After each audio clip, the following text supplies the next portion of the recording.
SJ. Welcome to Mvskoke Radio, your weekly source for tribal and community news, interesting guests and discussions, plus a local events calendar.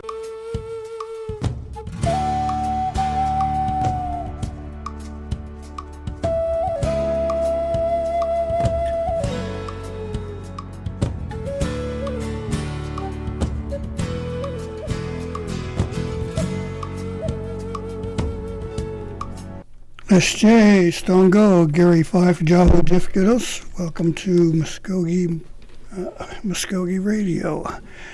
I hope that you're dealing with the viral epidemic in the best way possible. I know we're trying to keep things under control as best we can. We are going to be speaking with Sean Partridge about some of the steps the tribe is taking. COVID-19 application and funds are now available, so let's get her on the line. Good morning, Sean. Are you with me? Yes, good morning, Gary. Myself and Mark Pendergrass are on the line. Okay, great. We have been trying to track the activities that the tribe has been following to deal with the COVID-19 epidemic. We know that the federal government has put out some monies now to help alleviate some of the impact of it, and the tribe now is working on a distribution method for its share of the money meant for the victims of this epidemic. So first of all, we did have this demonstration the other day where people were very concerned about what was happening there. A lot of, personal problems or dislikes were also expressed there. The chief came out and talked with them and explained what was going on. But we're taking time on our program this morning to kind of restate some of that material and kind of let our people know what's there, what's available, how do you go about receiving some of these benefits.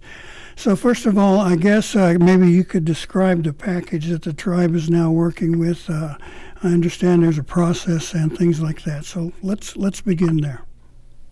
Okay, sure. Well, thank you, Gary, for having us on. And yes, as you mentioned, there's been a lot of discussion regarding the CARES Act funding that the nation received. And so what Mark and I think, are here mainly today to talk about some of the relief programs that we were able to establish with the CARES Act funding. As you know, and as the nation has, been informing citizens, is that they've created, so to speak, buckets where monies are being directed to help support the nation and citizens as well. And so we did work to create 2 relief programs right now that are being administered through social services. And as you can imagine, it was a very challenging process because, like our citizens have been stating, we too realize that there are a lot of needs. And, if we're honest, we know that our citizens, many of our citizens had, needs prior to the pandemic. And then you add in the effects of the pandemic, the economic impact, and so it's only, I think, exacerbated some of those needs that many of our citizens have. And so all of us, no doubt, have been impacted in some way or another. But as we were working to develop the programs, we certainly were trying to identify maybe particular groups that have been impacted at a greater extent than others. And so, no doubt, we thought about our citizens that may have lost a job during the pandemic or had a reduction in their hours or income. So certainly that was a group of citizens that we wanted to be able to ensure that we could provide some relief support to. And additionally, we thought about our citizens that are on fixed incomes, meaning those who receive Social Security or Social Security disability, in addition to our citizens that are disabled veterans. So those were kind of primary groups of citizens that we thought about as we were developing the income support program. And then additionally, we worked to develop a hardship program to provide assistance to citizens who could meet certain income guidelines. And so that, as I mentioned, that was a very challenging task as we worked to develop those programs. So that's a little bit about the two relief programs that we had created. Now, I understand the tribe put together a committee there to develop these programs. Yes. So they did. Leadership did develop a committee that not only had representation from the executive branch and from gaming, but members of National Council as well, to kind of work through to help identify needs and develop some programs and support to help meet those needs.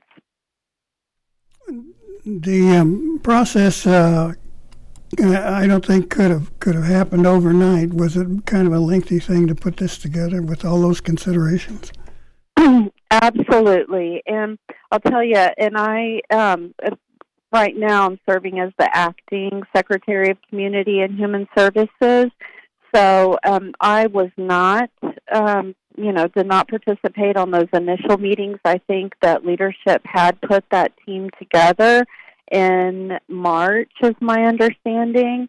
And so, but certainly the meetings that I was involved in, we did have social services staff also represented. And as we worked again to kind of identify citizens that we thought, could have the greatest need at this time, and then also a way to help provide additional support, to more citizens that have been impacted during this time. And so that was kind of our task as far as participation on the committee and then working within a smaller group. And so, yes, there was, the calls that occurred were kind of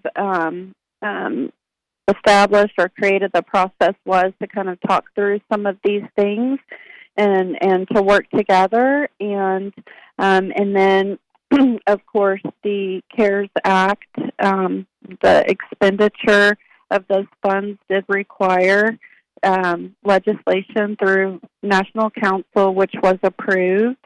And there are some provisions within the legislation where I think one that is, especially important, but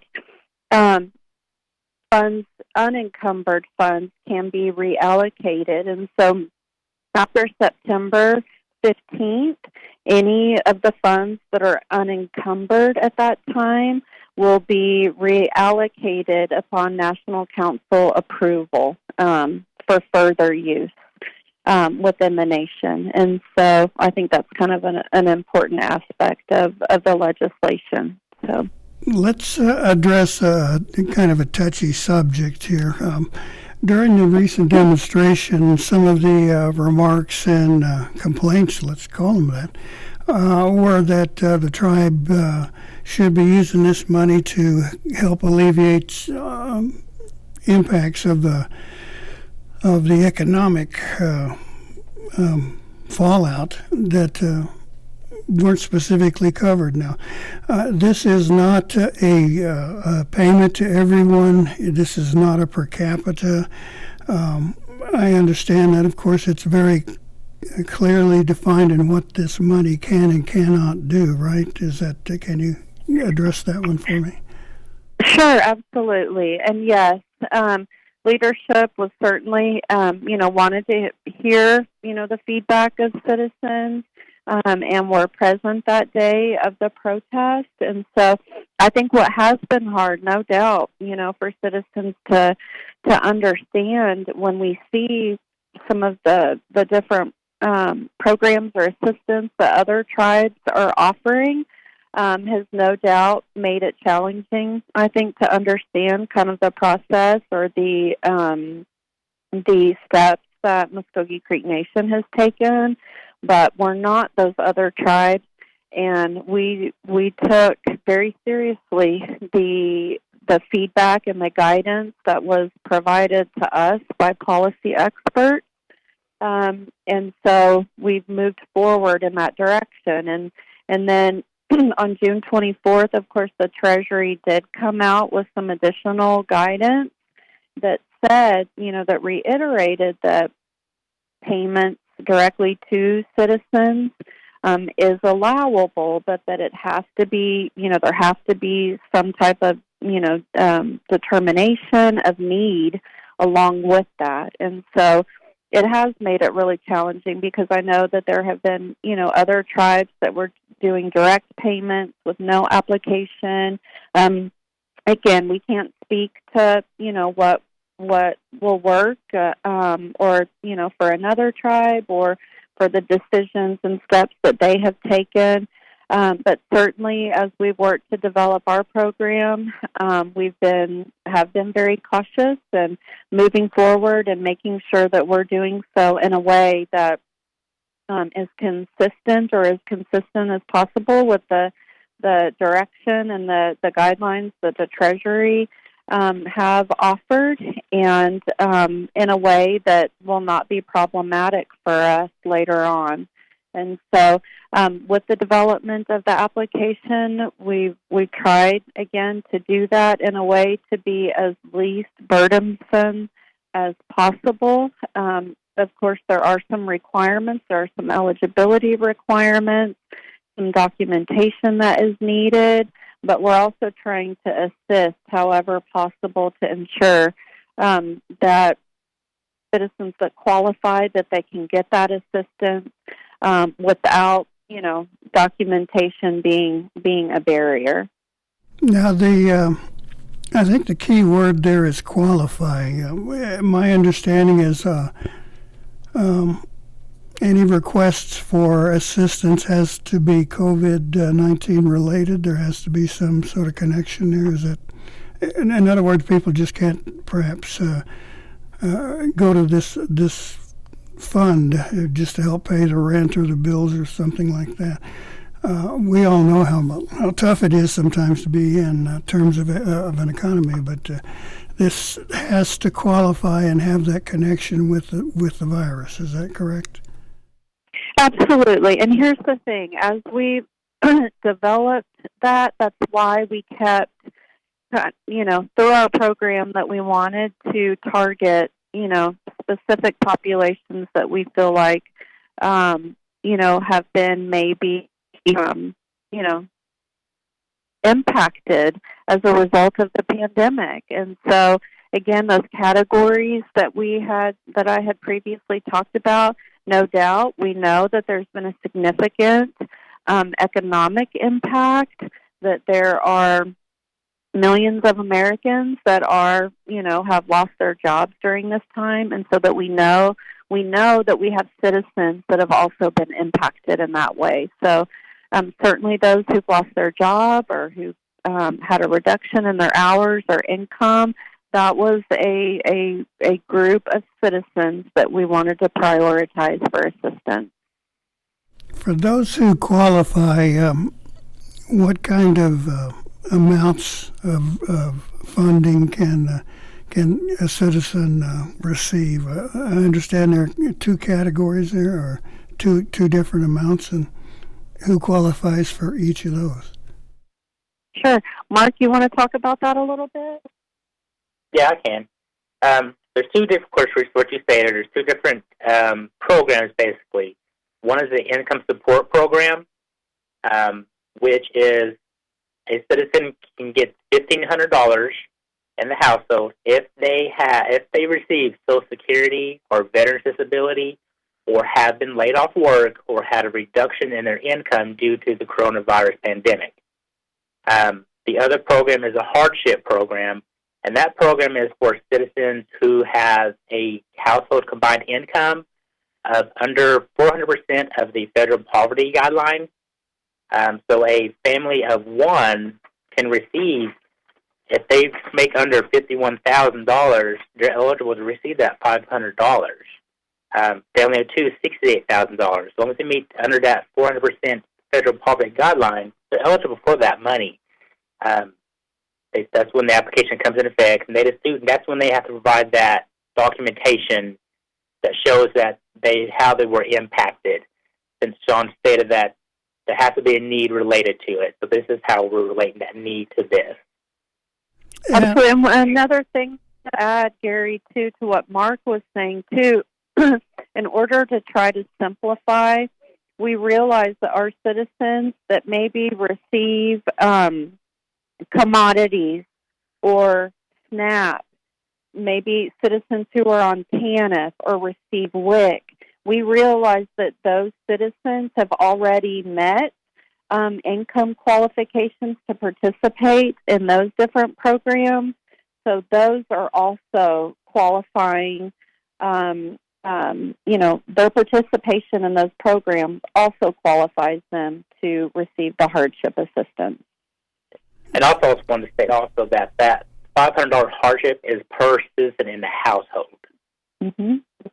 So, if there's a parent and 3 kids, they're going to get $2,000. Mm-hmm. And the other thing about that, too, Mark, I appreciate that you mentioned that, because we also realize that sometimes, we have, our households may be multi-generational, or you may have adult siblings or relatives living in a household. And so we didn't want to disqualify necessarily because you have different families living in one household. As Mark said, the payment is per citizen, not to the household as a whole. Are there any limits or specific categories where a person could use this money, or is there anything prohibited? No, there's not anything prohibited. The application just helps to determine their eligibility for the funding, and then the payment is made directly to the citizen, either via check or direct deposit, for them to use as they see fit in meeting the needs that they have as a result of the pandemic. So they could use the money to pay rent or the gas bill or other groceries and needs the household normally incurs, right? Absolutely. And the other thing that I want to add, too, is that Social Services has had, Chief had signed a waiver for the original and hardship program that Social Services operates, and which was in place prior to the release of this program. And so the hardship assistance typically offered through Social Services is still available as well. So we would encourage citizens to go to the website and look up Social Services on the website so that they could find out more information about the hardship program, which I realize it can be a little confusing because we're talking about we have a coronavirus-specific hardship program that we're talking about today, and then Social Services has, for many years, operated a hardship program, and that program is still available to assist citizens that may have other needs related to, extenuating circumstances that can help support those household needs, such as assistance with rent and utilities. So some of the complaints and grievances aired during that demonstration can be dealt with through already existing programs. Yes, that's correct. The application process and the agency dealing with it are probably a couple things people are wondering about. Now, if they wish to apply for this assistance, let's look at the procedure and people they need to talk to, first of all. First of all, which agency, again, I know you've mentioned it before, but which agency, again, will be governing this program? Sure. So this program is being administered out of our social services program. As we no doubt have recognized the tremendous need and also the high volume. I mean, we are talking, Gary, that there's probably going to be 80,000 plus applications that will be processed through social services. And so with the help of IT, we did create kind of a call center, if you will, that's being operated out of a conference room at the main complex. And so it's equipped, I believe, for up to 10 phones. However, right now I think the max that we're using are 6 phones just because it is kind of a smaller conference space. And so we're trying to make sure that the staff that are working in there can social distance. And then also just the noise. I think when you have 6 staff members working those calls can be pretty great. So yes, we have had people, not only social services staff. I know Mark's been in there answering calls. I've had the opportunity to work in there a little bit. So we've got social services staff. We have staff who volunteer from other programs. We have college work experience youth who have been in assisting. And then social services is also working closely with employment and training to hire some temporary workers to also assist. And so that number is 918-549-2440. They're averaging, several hundred calls per day. And, of course, that's dependent on the number of staff that they're able to have in there assisting with those phone calls. And so they can help answer questions that citizens have because we realize that there's a lot of questions. So they're doing their best to take those calls, help answer those questions, and provide information that citizens are seeking answers to.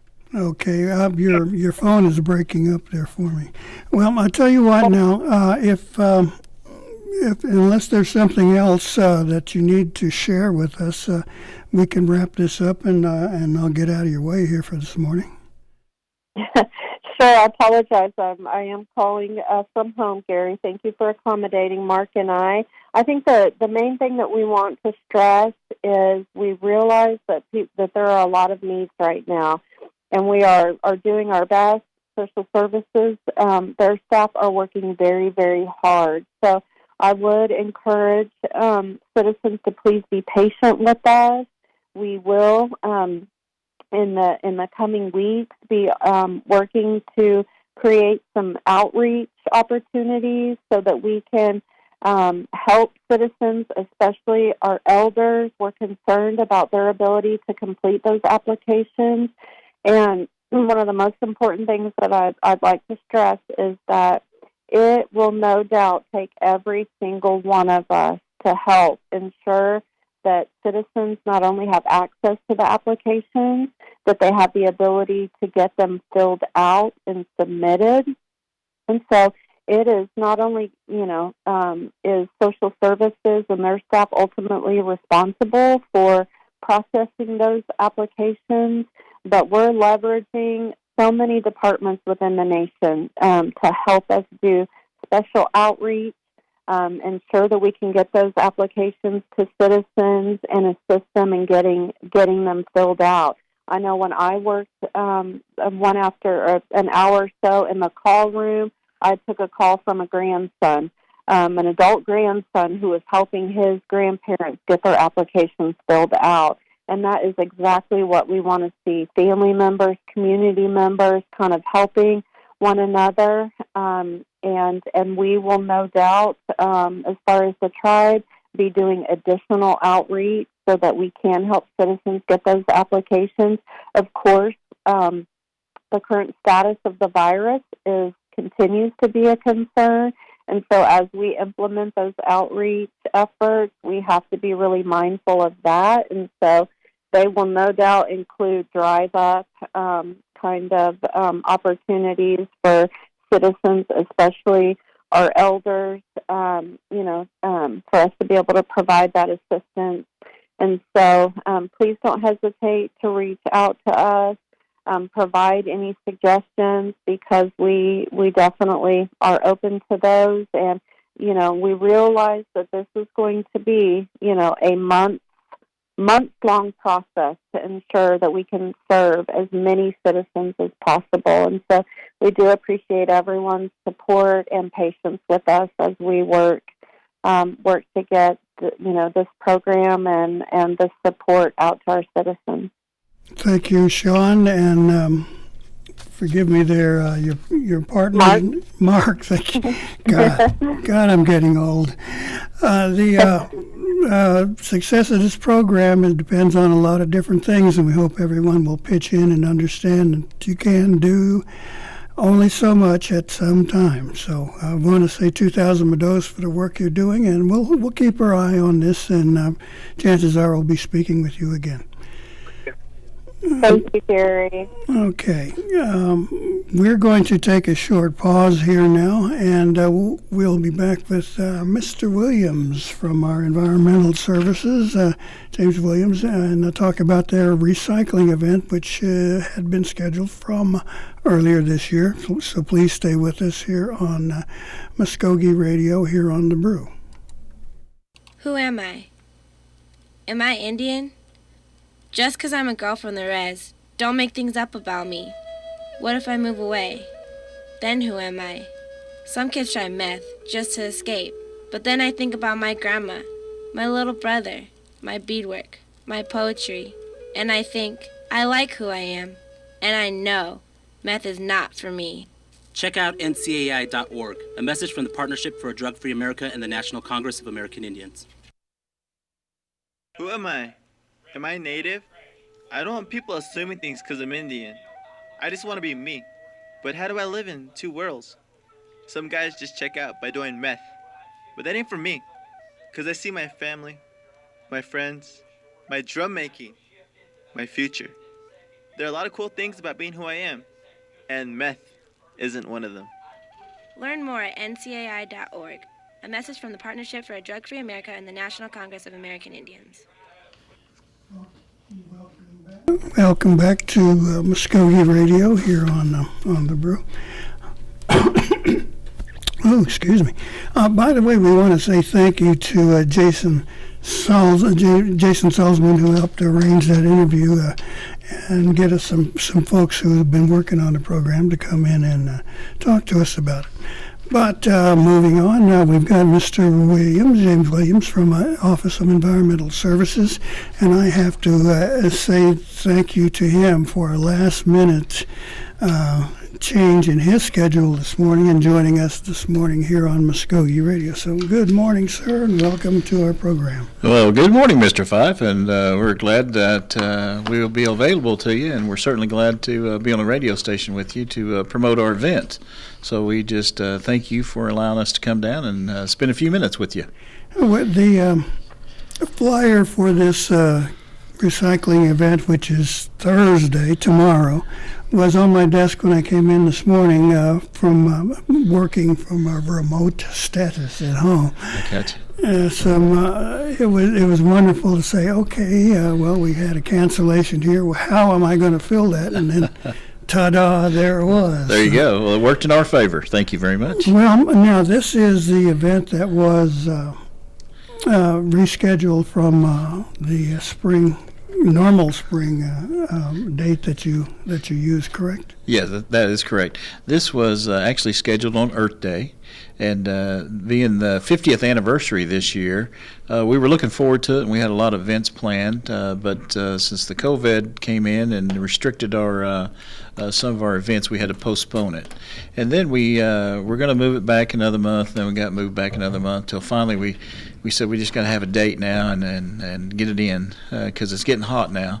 So we didn't want to go any further unless we just cancel it to the fall. But in the fall, we have our National Recycle Day on November 15th. So we knew we had to get this one in because a lot of people have been calling.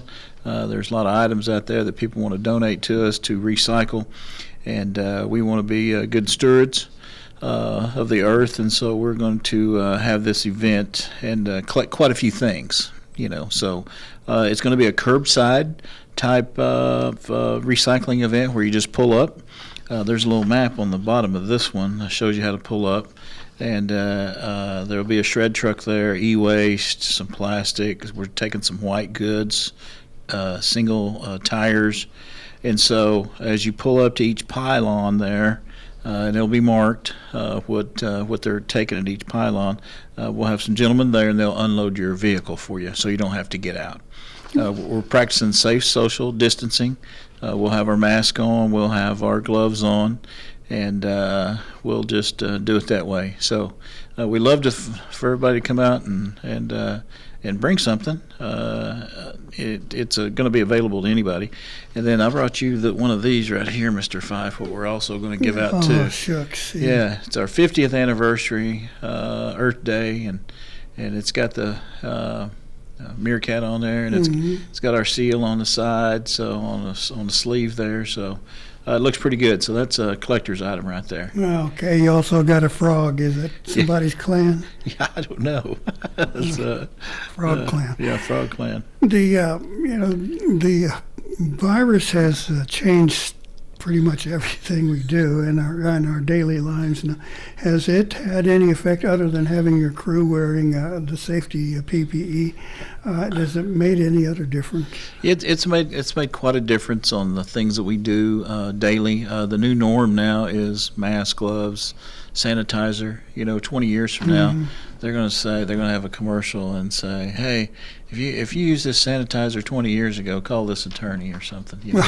Oh God! Because we use sanitizer, my hands are so dry. I need lotion. I've been using so much hand sanitizer. But that's if that's what we got to do, that's what we got to do. And if your hand turns into a claw, yeah, we have to protect everyone and ourselves and our families. So we'll do the best we can. Well, I hope everyone understands that. I know there is a bit of a almost active resistance to this kind of thing, but I guess if you're going to go that way, but it seems to make more sense if you take the precautions. Right. Now, has that affected at all the kinds of things that you're accepting at all? Not really. I think we'll be able to collect everything that we usually collect. Right off the bat, we have this shredder truck coming in, and so it's no charge to anybody if you want a secure shred. It's a cross-cut shred, and he'll shred everything for you right there. You can actually watch it. So everybody has old taxes, old checkbooks. Who doesn't have those in a drawer, that you need to get rid of, but you just don't want to throw them in the trash. Those need to be shredded.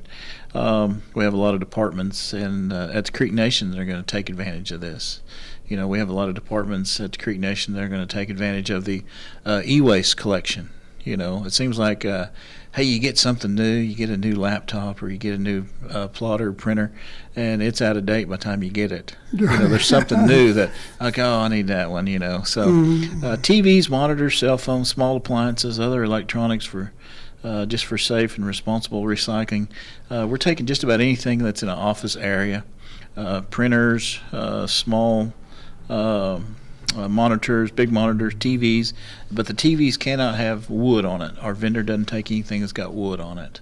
So some of the old ones that probably you and I had, Mr. Gary, back in the day. Oh, yeah. And I remember when they would go out, we'd just set another TV on top of it. So that was like a bookshelf then, But they're not taking any of those because, man, those are super heavy, and so that wood on there right now would be petrified. So let me ask you something Sure. odd here. Now, Sure.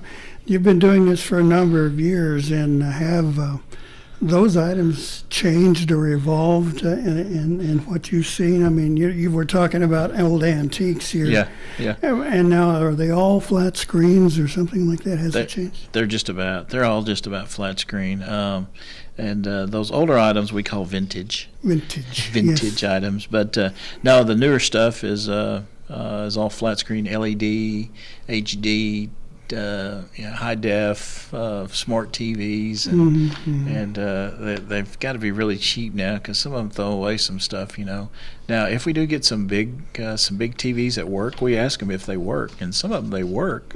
Just everybody's after a flat screen. So what we'll do is some of the ones that have the big back on them, but they still work and they got a good remote. Well, we tape the remote on there and we put that it works, and then we recycle that to like some nursing homes. Great. There's some elders that may not have a TV. They have cable in their room, but they may not have a TV. So we'll just give those TVs to the nursing home. Great. So they don't necessarily end up as a Yeah. pile of shred, but That's right. get some more life in them. Yeah, we call it reuse. We're going to look for a reuse for some of the items, and recycle is the last thing. Reuse or reuse, and but if we have to, we'll recycle it. But some of the other things that we're accepting, white goods, washer, dryers, dishwashers. We're also accepting an array of different batteries, automobile batteries, all the alkaline batteries with the lithium, tires, cardboard, paper, plastics 1s and 2s, and aluminum cans. Gosh. So we're going to we got quite the collection event going on. Just the only thing we're not going to collect this time probably is the hazardous waste material, like paint, because if paint's fluid or liquid, it's flammable. We're not going to take any medication this time, or glues, fluorescent bulbs, or chemicals or pesticide that everybody's got sitting around. However, we are going to try to do a household hazardous waste collection maybe in the spring. Because there's such a need for it. We get that call every day.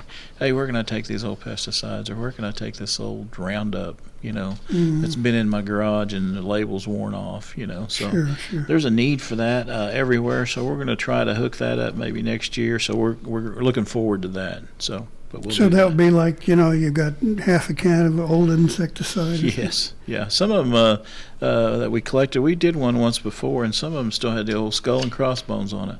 They said, we don't know what it is, but I'm sure it's deadly. I said, yeah, you're right. I'm not sure what it is, but it's good. It's not a Johnny Depp pirate movie. No. It's a deadly chemical. It's a deadly chemical. Yes, you're so right.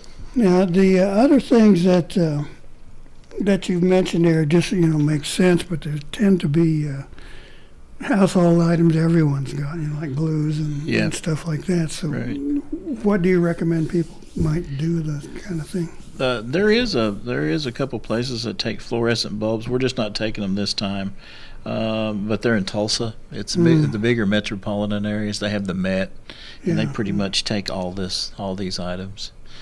So we do have a drug take back at the Light Horse for medication, and that there's a box there. I wish we'd gotten a hold of them. There's a portable box that we have because we donated them the box. The Environmental Services donated them, but we can only donate it to a law enforcement where it was anchored down in their lobby. Yeah. So if people see people dropping some medication off, they may have a tendency to try to take the container, but this way they're not taking it inside the Light Horse. Don't want to see any boxes walking off. Yeah, that's right. So we can either dispose of this or party later. Right. No. Yeah.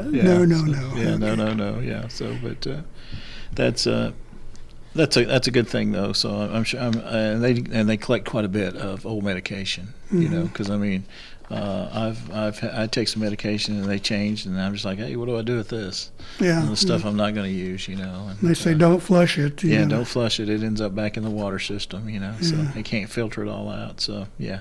Yeah, you get a fish with it full of. Yeah. Full of. The other things that you're taking is really neat to hear about. Washers and dryers and automobile batteries. Yep. Those are always something you find sitting around in the yard, and Yep. how do we get rid of this? Well, this is the way to do it. Right, this is the way we do it. We want to do it the correct way. We don't want anything end up in the side of the road or in a ditch or by a waterway. So this is an opportunity that they don't have to pay anything. If you take it to the landfill, they'll charge you $6-8 for just a dryer, you know. Yeah, So yeah. $10 or so, you know. So this is the way. If you got one or two that's dead, bring them on out, and we'll take care of them. Right. Now, our family has a piece of land in Bristow with a little gully next to the highway. Mm-hmm. And years ago, it was just where everybody dumped their junk. They didn't care about who owned the land or anything. Dryers and washers and Right. refrigerators and all this kind of stuff. It's filling up. Yeah. So you want to kind of end that Yeah. if possible and find a more responsible way to dispose of it. Right. Since we've been doing some community cleanups around the inside the boundary of the Mvskoke Creek Nation, we're seeing a little bit less of a disposal on the county roads and off bridges and stuff. Mm-hmm. So that's working out for us real good. That was our goal, is to have create an avenue for people can bring items to discard instead of just illegally dumping them. And then also we wanted to try to get away with the open burning. Yeah. So that's not good for the ozone layer. So this has worked out really well. This has worked out really so good that we've branched out. Well, I think we've already done 7 community cleanups this year already. So, and we just came back from the city of Mounds for e-waste collection on Saturday. Mm-hmm. So, yeah, we're all over the place.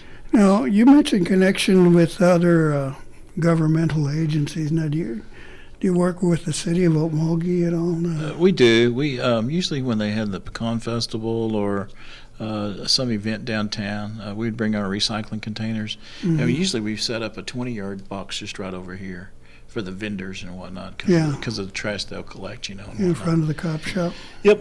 And so they would fill it up, so anytime they need something, we'll bring them an alley cat or a roll-off box or whatever they need to. We'll work with them because we know in the long run it's not going to end up somewhere overflowing on the street. Well, yeah, you mentioned that, and there are times when I'll leave the office and say go over to KFC to pick up dinner. Yeah. Some of those back streets, you got old couches and kind of other junk that people are just too darn lazy to get rid of properly. Now this event tomorrow isn't a free dump thing for couches or anything like that. So we got a couple calls. They said they have a bunch of old pieces of exercise equipment. I said, well, you need to use that. They said, no, we're ready to get rid of it. And I said, well, we're not taking that tomorrow. So, you're going to have to either keep using it as a clothes dryer or. Right. And we'll do a cleanup again in Okmulgee, maybe at the Okmulgee Indian Community Center or something. We'll do something. Do you ever donate things like to the Salvation Army or the Okmulgee shop over here? Items that are just too good to trash that you might have some life besides the TV. We do. We do. If it's got a reuse life in it, we'll try to find some place for it. Actually, the items that are in our office at the recycle center, most of that's all recycled. They got a refrigerator in there, a little half refrigerator that they said it worked, that they're just getting rid of it, and so they hooked it up, and it's been working for 4 or 5 years. Gosh. And there's a microwave that somebody got rid of. They got a new one, so we ask them, is it usable or is it not? And then we'll separate it, and if we can find some type of use for it, we'll find a use for it, a reuse for it, So yeah, I could have used both of those, as a matter of fact. Yeah. And I got some new ones. Yeah. I don't know, do you keep an inventory of that stuff in case somebody says, well, do you have any of this left over? No, not really. As soon as we get it, we try to get it out the door because we really don't have the space over there. We don't have the capability of storing a whole lot of things over there. Our shop's already pretty full, so we're looking to have some type of reuse out of it fairly quick. Well, that's good. So you don't have stuff piling up. That's right. So now the event is all set up for Thursday, July 2nd, which is tomorrow. Right. From 9 to 2, right? 9 to 2, yes, sir. Now, in the past, you've turned it into a bit of a celebration, hot dogs and this kind of thing, soft drinks, but will that be occurring this year? It will, but I think we're just going to feed the employees this time because we don't want too many people in the shop itself, or just social distancing, So Mr. Brooks is going to come out there and have a live broadcast tomorrow, and with the brew, and then we'll also have our media out there too. We'll be out there too, so that's probably enough in the shop. Plus I think we have 15 or 16 people that'll probably be around there too, so that's probably enough in our shop. I mean, half of them will be outside, and then the other half will probably be inside. So that's probably enough people that should be there. Now, the people I've seen, dropping off stuff, has been private citizens pretty much. Is it limited to just them, or can perhaps a small business bring things up? We take some stuff for some schools. OSU Tech takes advantage of it. East Central Electric, Henrietta High School, just different ones. And we know that there's a need to get rid of their electronics. Like I say, they're obsolete once you get them. So use them for a little while, and then you'll have to move on, or it's not compatible with something else. So we totally understand that. So we'll accept it. But the thrift stores won't. No, the thrift stores won't. Well, we will. Yeah, so. I said nope, forget it, get it in. Yeah. So if you need to get it out of here, then right, it's tomorrow. I guess that's pretty much everything I wanted to ask you, and wanted to remind our listeners that this event is happening tomorrow, Thursday. Right. From the morning till lunchtime. 9 to 2, and the document shredding truck will be there from 10 a.m. to 1. We used to do from 9 to 12, but then about 12 o'clock, here would always come somebody. Oh, where's your shred truck? I thought it was just from 9 to 12. You missed it, So we backed it up now from 10 to 1. And I got to tell you, we're looking forward to that. That's Shredders Inc. out of Tulsa coming. We have Fastenal Group, Mr. Terry McKnight and his group down 75 here is going to bring some water and be a part of that. Our Recycle Center and the Mvskoke Creek Nation Conservation District paired up with us, and also with our office, the Environmental Services Office. But we certainly appreciate everyone that's helped us out all these years and continue to support us. The administration, chief, second chief, we work for the Secretary of the Interior, Mr. Jesse Allen, and we appreciate his support. So the cabinet and the council. Okay. So, finally, before I really let you go, have our people really taken to this idea? I mean, have you seen or feel like there's been an increase? There's been an increase just about every time. I want to say the last 3 years have probably been the best 3 years that we've had. Great. We had 3 events in 1 year because there was such a need. We'd have probably done 3 this year, but with the COVID hampering our efforts, we had to just scoot it back to July, or we would probably do another e-waste collection in August, because we're going to do our big one on National Recycle Day on November 15th. So hopefully you'll have me back on November 15th. Sure, the week before. We'll make sure I get your flyer ahead of time, and we'll make some room for you. Yeah, no doubt. Like today, if it hadn't been there on my desk, you wouldn't be here either. Yeah. Now the other things. I promised that I was done, but I'm always wrong. That's okay. Like the city of Glenpool and Tulsa have a recycling program. Right. And they just take everything that you're going to recycle and dump it in one bin. Right. Are you asking our folks to separate that kind of thing? We'd like for them if they can, but it's not a requirement. We're just happy that they recycle right now. And so if they want to mix some bottles with some cans, we have no problem with that. Just the only thing is we have to have we don't take the solid paper anymore because of the identity theft items. So everything that we accept from our offices has to be shredded. Now, some of it that they have, they're going to take advantage of. Tomorrow, the shred truck, because they said, well, James, I got a whole lot of paper to shred. I said, well, I don't have that man that'll just stand there and shred, So they said, we don't either. I said, well, then hold off until we get the shred truck there. Just bring it over, and they'll bring like trash cans over full, just big, small barrels of stuff, And I said, bring it over there, and we'll shred that, use that shred truck, So we're looking forward to it. Okay, well, Mr. Williams, thank you so much for filling in at the last minute. I sure appreciate the help there.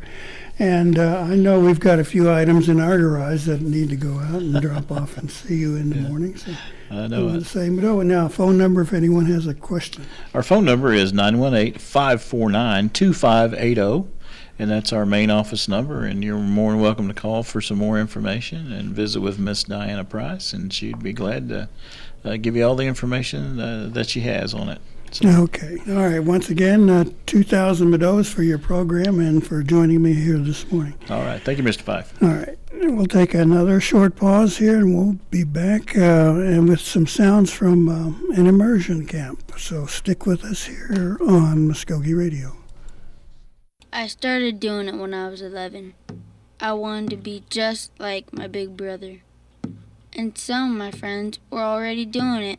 We got hooked fast. I just can't get enough.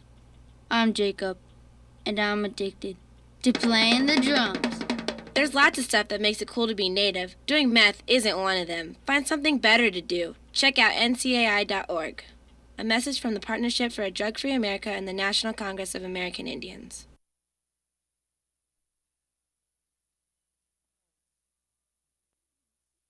We have some material from our archives that we'd like to share with you this morning. It's from the immersion camp.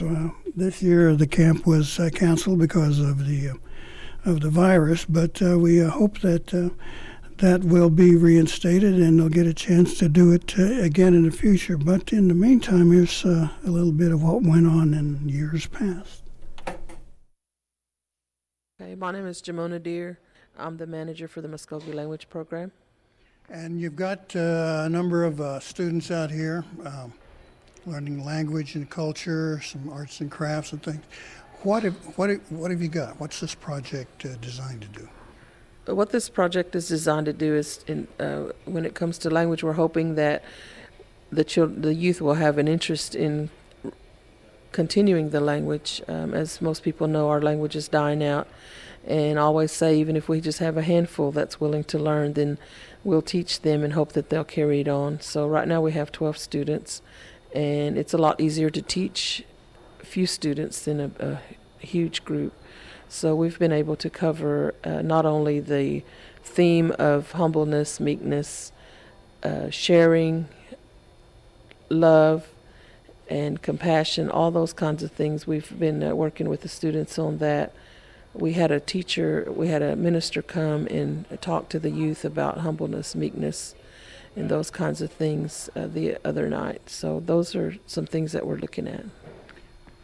We have heard of this technique being used in different places. Cherokee's just down the road, have actual schools for this sort of thing. What are you trying to get across in, I presume, a limited time? We're not going to be able to learn everything, and they won't be fluent speakers. But what is it that you're hoping that you can leave these students with? We're hoping to expose them to the language so they can at least hear it and know the importance of losing the language. That it will be their duty to continue the language. So we're hoping that it will be important enough for them to continue the language. So we have all these different tools out there. We have the language app. We also have the Mayan books that they can access to listen to the songs and the words. We actually had one student that learned some of the songs off of the app, and he started a Creek hymn for us last night. And also another student started a Creek hymn for us the other night when the pastor was here. So we feel like we're doing something. Like I said, even if it's just a handful, they're picking up the songs and they're picking up the language. In many of these similar techniques, the target language will be the only thing that is used, and the only thing going in students' ears.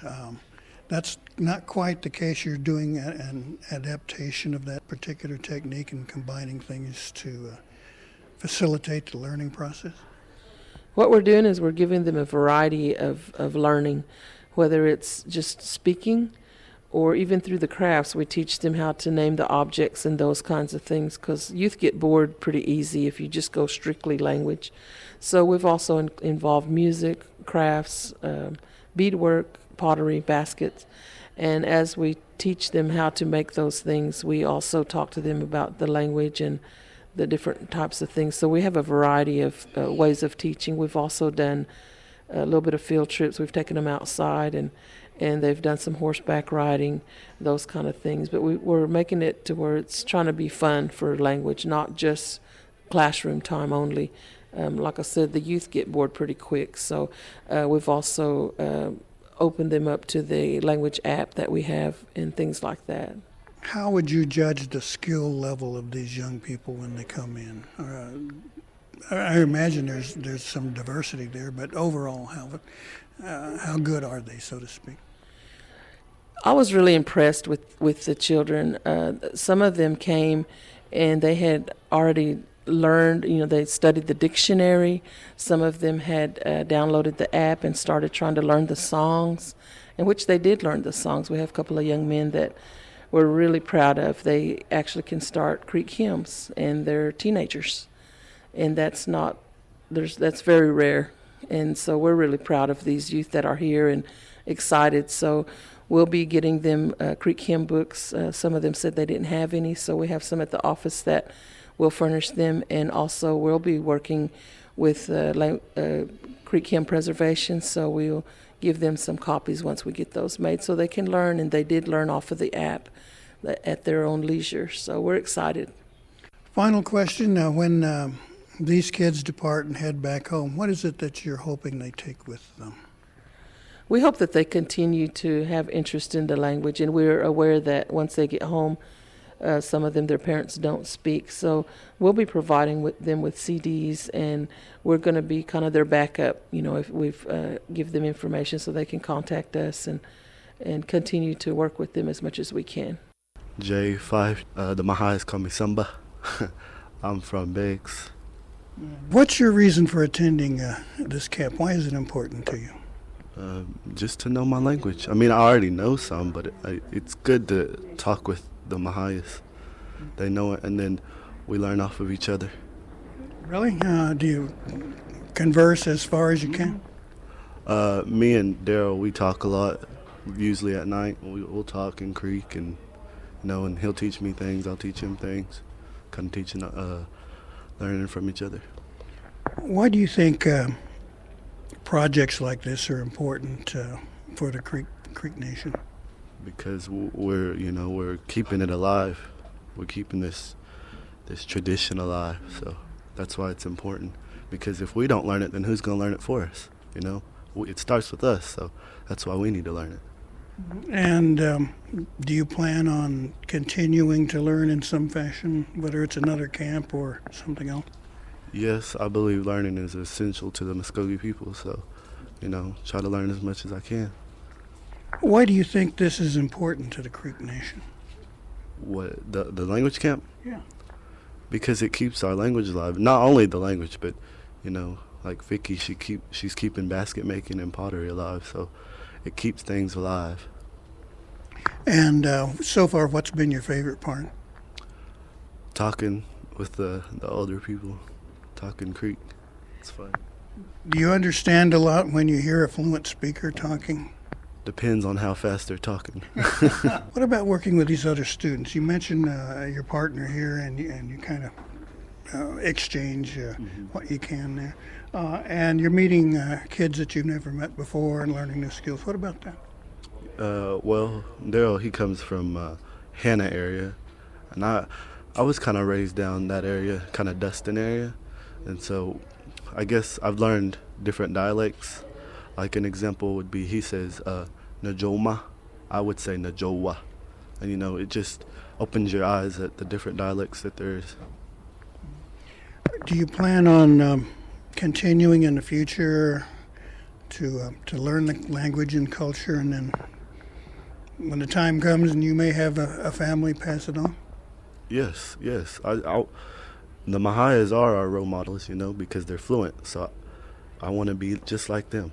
I want to talk. I want to be able to teach it. Okay, taking that same question one step further, when you leave, what is your goal? What do you want to take with you? Probably when I leave, I just want to just keep learning, and then maybe make some visits over there and learn from them, it's always good to learn. Okay, well, that's pretty much all the questions I had. Is there something you want to share, something that's real important here about this immersion camp? The immersion camps have been put on by the language department of the Mvskoke Creek Nation. We appreciate them being around and sharing culture that way. But in the meantime, it's time for us to move on. We'll catch you next week. Gary Fife, Mado Marblehead, it's good.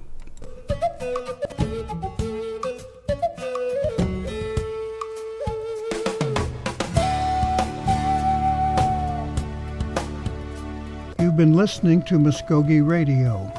Join us again next week for more local, tribal, and community news and updates. Mado.